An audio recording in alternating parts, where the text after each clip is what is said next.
वक्रतुंड महाकाय सूर्यकोटि समप्रभ निर्विघ्नं कुरु मे देव सर्वकार्येषु सर्वदा। आने वाले 10 दिन हम जिस गणेश भगवान की पूजा करने वाले हैं, आज जानते हैं गणेश भगवान का वो रूप, वो स्वरूप जो हमने कभी जाना ही नहीं। हे श्री गणेशा, आप गजानन क्यों हो? आपका शरीर मनुष्य का है और आपका सर हाथी का है, गज का है, ऐसा क्यों? हे गजानना, आपके कान इतने बड़े क्यों हैं? हे गजानना, आपकी सूंड टेढ़ी क्यों है? हे गजानना, आप अपने मुख से क्या बोलते हो? आपका पेट इतना लंबा क्यों है? मनुष्य देह होने के बाद भी आपको 2 नहीं 4 भुजाएं हैं, ऐसा क्यों? आपने अपने पेट पर काले रंग का नाग क्यों बांधा हुआ है? आप अपने पैर मोड़कर क्यों बैठे हुए हो?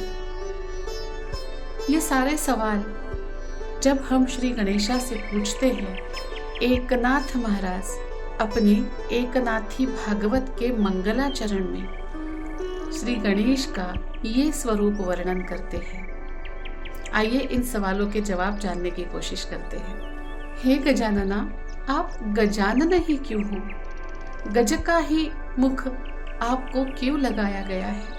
गज धरती पर जो प्राणी मात्र है उनमें सबसे विशाल काय कोई है तो वो है हाथी, वो है गज। और इस विशालता का, भव्यता का भी भार तोड़ने वाला शरीर श्री गणेश का है। इससे बड़ा और कुछ हो ही नहीं सकता, इसलिए वो है गजानन। इसलिए वहाँ गज का आनन लगाया गया है। लेकिन फिर भी हे गजानना, ऐसा क्यों है?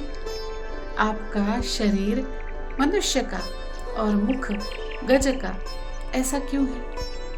वो कथा तो हम सबने सुनी है, लेकिन आज हम कथा के बारे में बात नहीं करेंगे। आज हम बात करेंगे उसके पीछे की कारण का। हे गजानना, आप ना ही नर है ना ही कुंजर है। आपका एक पूरा ऐसा व्यक्त होने वाला रूप है ही नहीं, लेकिन आपका रूप अव्यक्त भी नहीं है, यानी आप व्यक्त और अव्यक्त के परे हो, और इसलिए आप ना ही नर हो ना ही कुंजर हो, और इसीलिए आप हो गजानन। हे गजानना, तुम्हारे कान इतने बड़े क्यों हैं? कान बड़े हैं तो कुछ बड़ा ही होना चाहिए। हाँ, हे गजानना, तुम्हारे दोनों कान यानी वेदों की पूर्व मीमांसा और वेदों की उत्तर मीमांसा है, उन्हें तो बड़ा ही होना चाहिए। हे गजानना, आपकी सूंड टेढ़ी क्यों है? क्योंकि आप जानते हो सीधी उंगली से घी निकलता नहीं, उंगली टेढ़ी करनी पड़ती है, और आपने अपनी सूंड टेढ़ी की है भीतर के षड्रिपुओं को निकालने के लिए, जो बड़ी सहजता से नहीं निकल सकते। इसका उदाहरण मत्सरासुर की वध की कथा में भी आता है। हे गजानना, आपके मुख का नियंत्रण 4 वाणियों पर है, जो परा, पश्यन्ती, मध्यमा और वैखरी कहलाती है, जो विचार से लेकर ध्वनि तक, सोच से लेकर शब्द तक हमारे भीतर निर्माण होती है। उन 4 वाणियों पर आपका अधिकार है। हे गजानना, आपका दांत, आप एकदंत ही हो, ऐसा क्यों? ऐसा इसलिए कि आपका एक ही दांत हमें प्रकाश देने के लिए चमक रहा है। कैसे? गजानना, आपकी जो 4 भुजाएं हैं वो 4 पुरुषार्थ है, धर्म, अर्थ, काम और मोक्ष। और इन 4 पुरुषार्थों को ऊपर से देखने वाला आपका वो एक दांत है, इसीलिए आप एकदंत हो। हे गजानना, आपका पेट इतना बड़ा क्यों है? क्योंकि आपके पेट में सारी सृष्टि, सारा चराचर समाया हुआ है। आपके गोल मटोल पेट के ऊपर एक गोल मटोल नाभि है। ये नाभि है आनंद भरी, ये नाभि है इस सृष्टि का मूल रूप का कारण। आनंद के कारण ये सारी सृष्टि उस नाभि के इर्द गिर्द घूम रही है। हे गजानना, आपने पेट पर जो काला नाग बांधा हुआ है उसका क्या?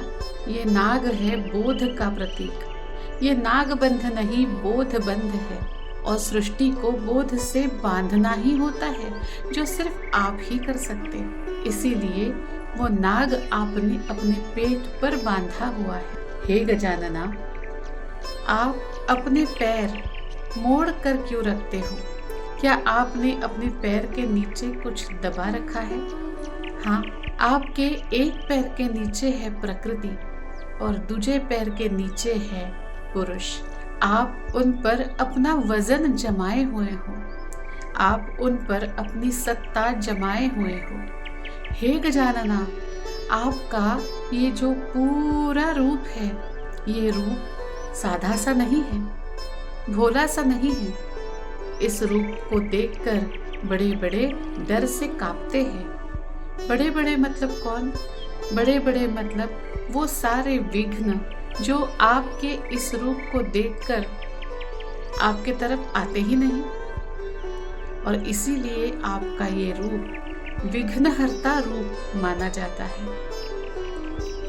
हे गजानना, आपका ये रूप समझने की हमने कोशिश की है, लेकिन आपसे प्रार्थना करते हैं कि आपका ये रूप केवल समझना नहीं है, उसे आत्मसात करने के लिए हमारे ऊपर आपका आशीष बनाए रखिए। गणपति बाप्पा मोरया। गणेश चतुर्थी और गणेश पर्व की शुभकामनाएं। इस वक्त आप देख रहे हैं अनादि अनंत यूट्यूब चैनल। ये वो ज्ञान गंगा है जिसका कोई आदि नहीं, जिसका कोई अंत नहीं। यहाँ हर यात्रा एक खोज है। यहाँ हम बात करते हैं ज्ञान की, विज्ञान की, अध्यात्म की, शास्त्र की, रहस्य की और संस्कृति की, जो आपके हृदय के हमेशा से ही पास है। और इसीलिए इस चैनल को लाइक कीजिएगा, शेयर कीजिएगा, सब्सक्राइब कीजिएगा और अगले वीडियो का इंतज़ार कीजिएगा, जो कुछ खास होने वाला है।